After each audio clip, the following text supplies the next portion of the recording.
You're sitting behind your city walls. Your city, the most powerful city in the region. 10-foot thick stone walls, thousands of soldiers. Enough food to last a year. You've held off every enemy that ever came at you.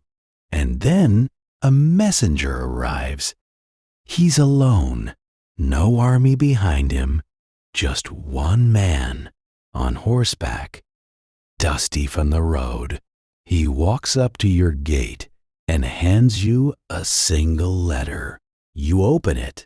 It says, and I quote from historical record, "Surrender now, and your people will live. Resist, and not even the dogs or the cats will survive." It's signed Genghis Khan. And here's the wild part. That letter worked. Entire cities, hundreds of thousands of people, soldiers with weapons, walls, and everything to fight for. They just opened the gates and gave up without a single arrow being fired. No battle, no siege, just a letter and the memory of what happened to everyone else who said no. Now, here's the question that should be messing with your head right now. Was Genghis Khan's greatest weapon his army, or was it your mind?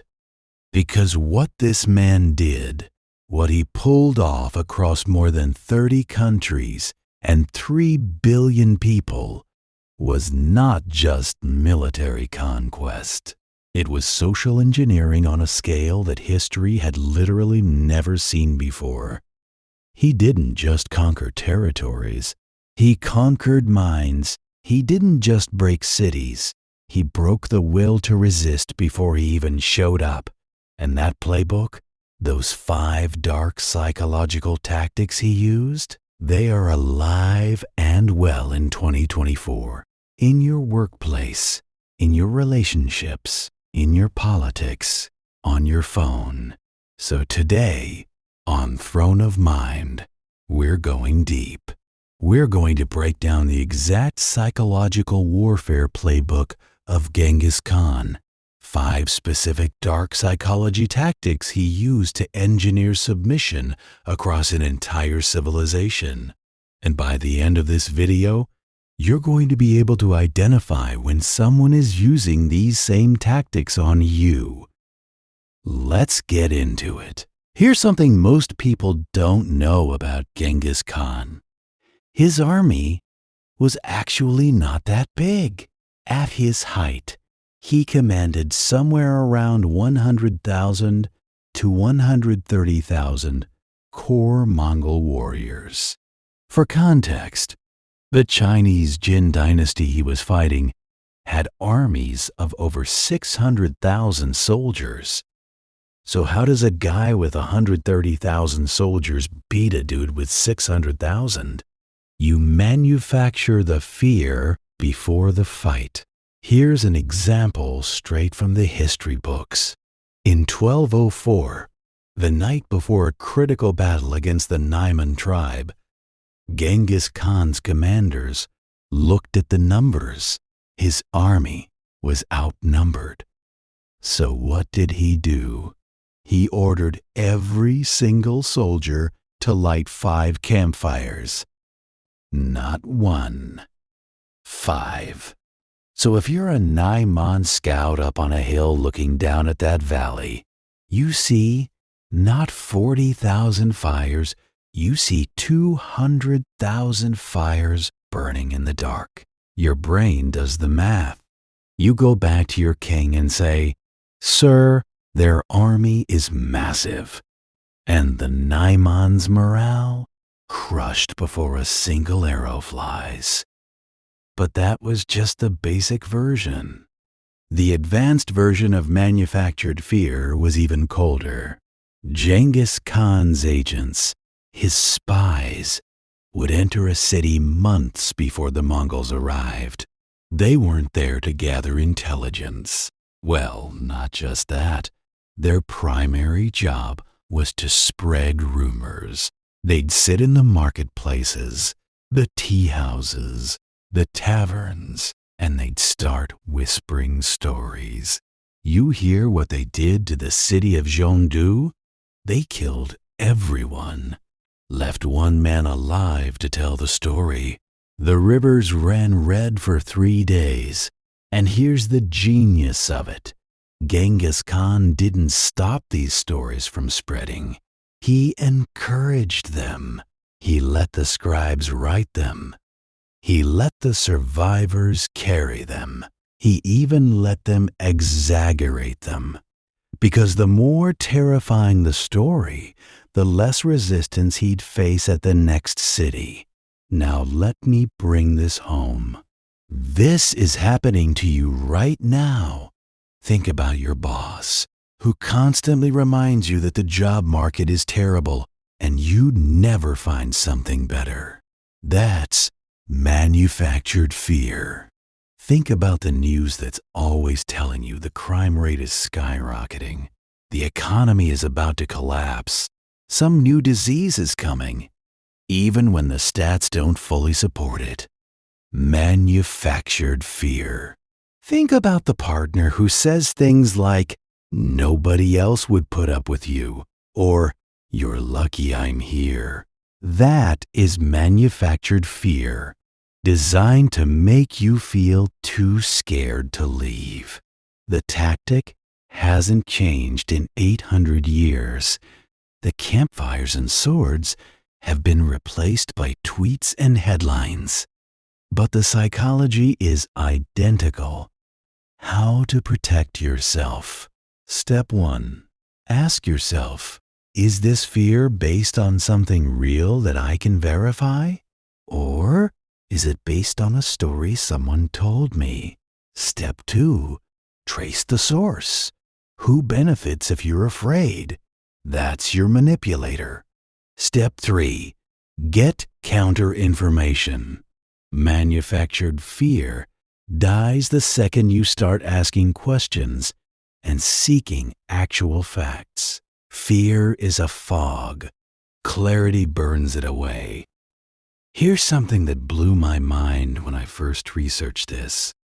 Genghis Khan was, depending on who you asked, a liberator, a holy warrior, a divine messenger, a protector of trade, and a brutal destroyer, sometimes simultaneously, sometimes to the same group, at different times.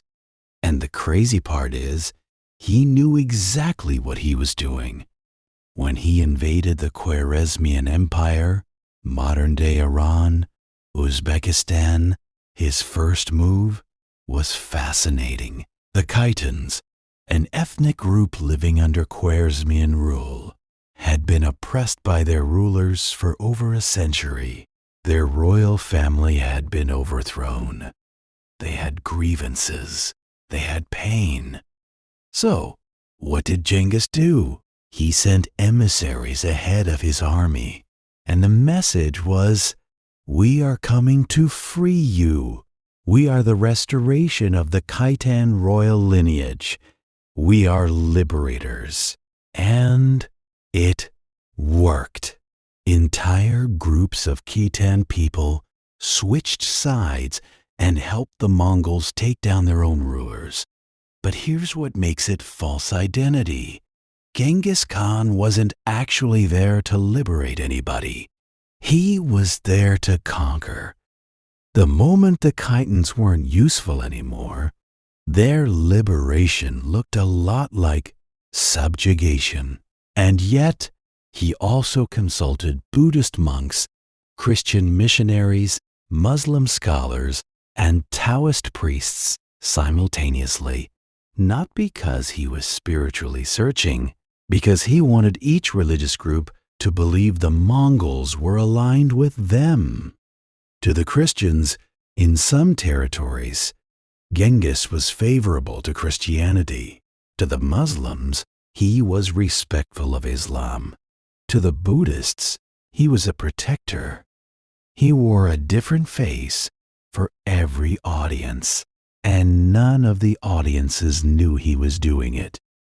This is happening to you right now. You've met this person, the coworker, who's a completely different personality with the boss than with teammates. The date who mirrors your interests so perfectly it's almost suspicious. Suddenly they also love hiking, also hate the same movies, also have your exact political views. The friend who tells everyone what they want to hear, and as a result, you can never figure out what they actually believe. This is called chameleon manipulation.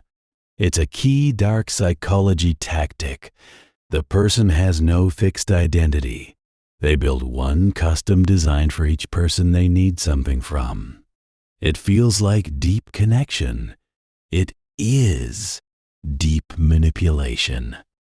How to protect yourself. Test for consistency. Does this person's story change depending on who they're talking to? Do their values shift based on the audience? Do they seem to agree with everyone all the time about everything? Ask direct questions about their actual opinions. Manipulators using false identity get uncomfortable when pinned down to a fixed position. Watch for deflection, vagueness, or suddenly turning the conversation back to you. And here's the big one. Don't confuse someone reflecting your values with someone who shares your values. Real people disagree with you sometimes. That's how you know they're real. This one might be the most diabolical of all 5 tactics because it doesn't just beat you, it makes you beat yourself. Before Genghis Khan attacked any significant kingdom or city, he did one thing first. Consistently, he found the fractures. Every society has them. The nobility who resent the king, the ethnic minority who feel oppressed, the merchants who feel overtaxed, the generals who feel passed over, the religious group who feel persecuted. Every group, without exception, has internal tensions. Genghis Khan's intelligence network, one of the most sophisticated spy networks in the medieval world, specifically mapped these tensions. And then, surgically, the Mongols would press on those fractures. When fighting the Jin dynasty in northern China, the Mongols found that a group called the Khitans had been conquered by the Jin a century earlier and were still bitter about it. The Mongols promised the Khitans restoration of their royal family. The Khitans turned against the Jin. The Jin had to fight a war on 2 fronts. Against the Khwarezmian Empire, the Shah had a co-ruler, his own mother. Their power struggle was legendary and well known. Mongol agents fanned the flames of that rivalry. As the Mongols invaded, the empire was fractured from the inside by the Shah and his mother pulling in different directions. The empire collapsed faster than anyone expected. The formula was always the same. Find the crack, apply pressure, watch the structure collapse from within. Your enemy destroys themselves. You just show up to accept the surrender. This is happening to you right now. The most insidious modern version of this is triangulation. A manipulator introduces a third party, real or imagined, to create jealousy, insecurity, or competition. My ex used to do this better than you. That's triangulation in a relationship. They've just introduced a ghost opponent to make you insecure and compete. You know, Jennifer also applied for this promotion. A boss who keeps reminding you that others want what you have, keeping you anxious and compliant. Or, on a bigger scale, think about how online algorithms specifically serve you content designed to make you angry at the other side, whatever your other side is. Because a population that's fighting each other isn't looking at who's pulling the strings. Divide and conquer is happening at the scale of nations right now. Don't sleep on this. How to protect yourself.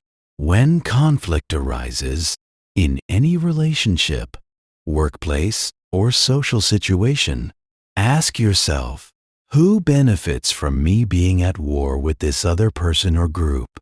If the answer is a third party who's not even in the conflict, you're being played. Build bridges intentionally. Manipulators hate when their targets communicate directly with each other. The moment you and the person the manipulator has put you against actually talk, the game collapses. And resist the urge to be tribal. The us vs them reflex is one of the most ancient and exploitable things about human psychology. Every great manipulator in history has weaponized it. Every single one. Now here's the part of Genghis Khan's story that almost nobody talks about, because it doesn't fit the image of the bloodthirsty warlord. Genghis Khan was extraordinarily generous to those who submitted, not just sort of generous, extraordinarily generous. He gave conquered artisans, engineers, and scholars not just their lives, but new homes, resources, status, and freedom to practice their crafts. He protected trade routes.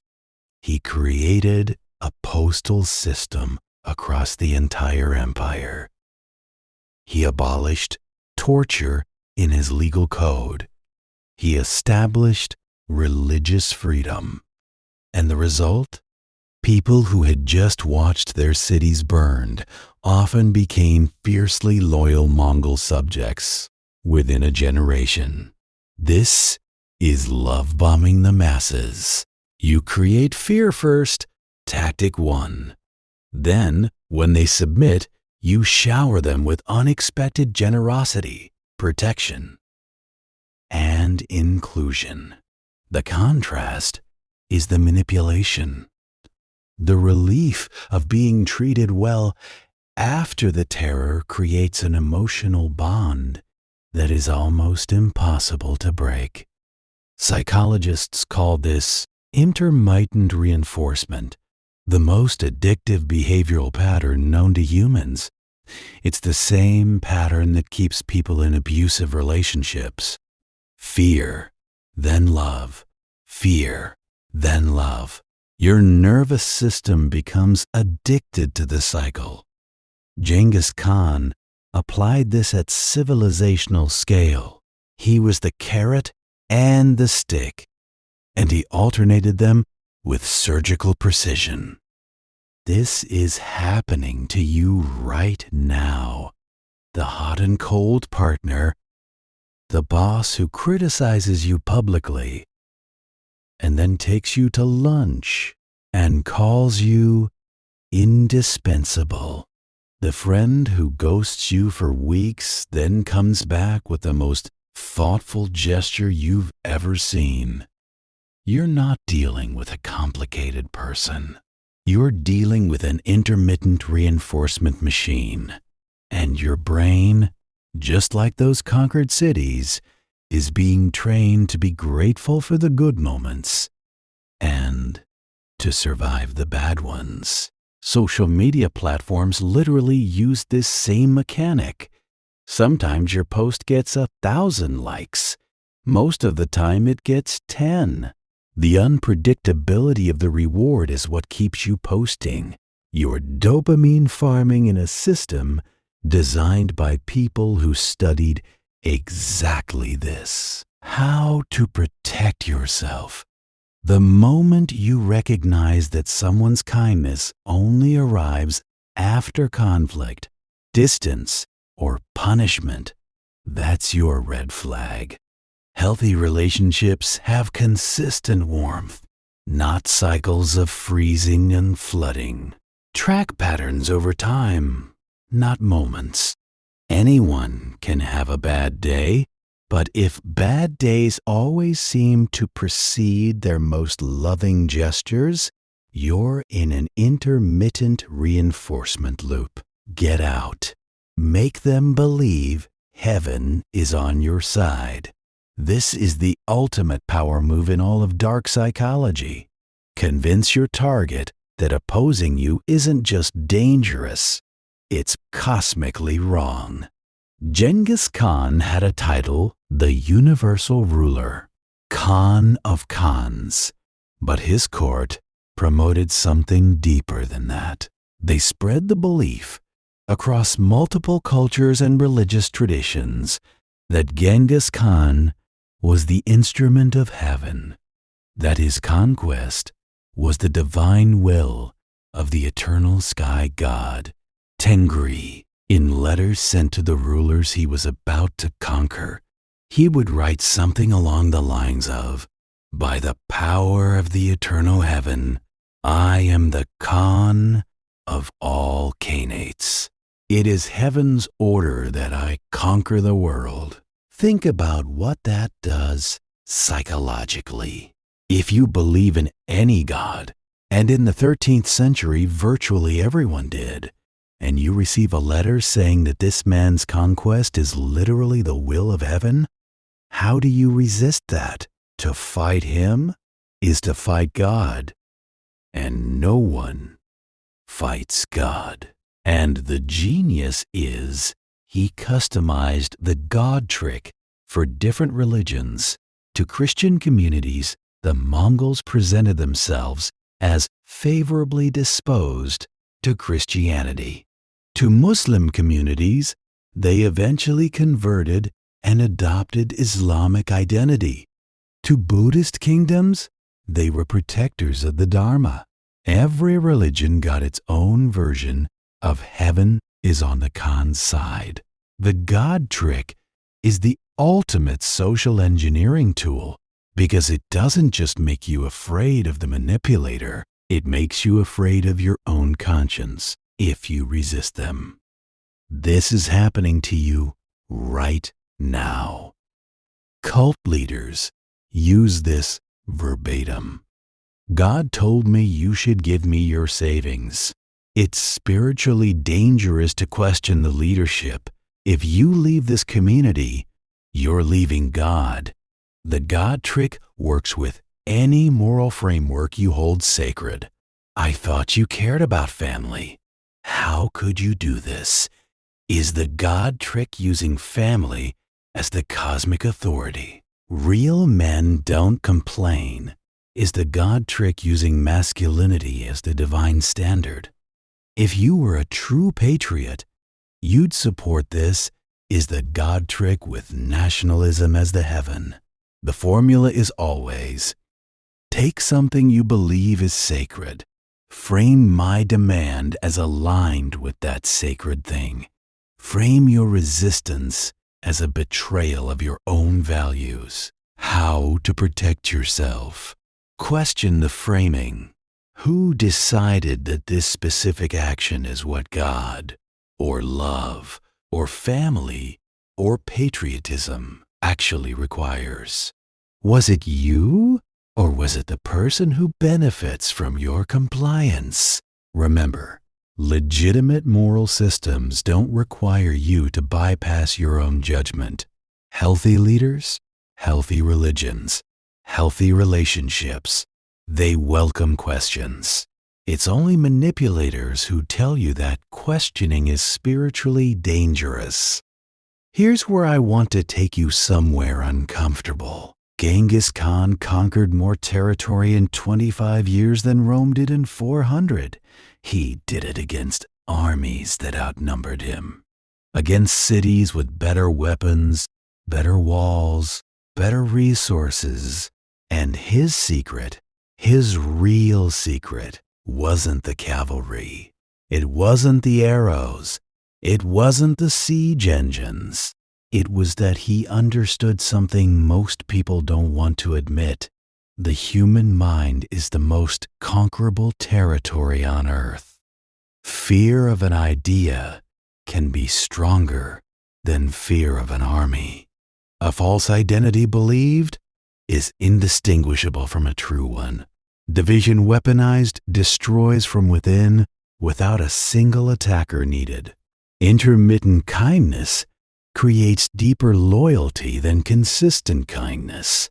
And when you can make someone feel that resisting you is morally wrong, you don't have an enemy anymore. You have a convert. Here's the real question I want you sitting with. Who's holding your letter right now? Who in your life has manufactured fear to keep you in line? Who has shown you a false identity to win your trust? Who has kept you divided from people who could be your allies? Who gives you just enough warmth to keep you loyal through the cold? Who makes you feel that questioning them is somehow a betrayal of your own values? Because Genghis Khan is dead, but his playbook, it's running right now. On screens, in offices, in bedrooms, in parliaments, in your Instagram feed, the empire has just gotten smaller, more personal, more targeted. The question isn't whether someone is using these tactics on you. The question is, now that you know them, what are you going to do about it? I'm throne of mind. And we just dropped the playbook of the most psychologically terrifying conqueror who ever lived right into your hands. Stay sharp, stay aware, and until next time, trust what you know, question what you're told, and never stop watching the throne.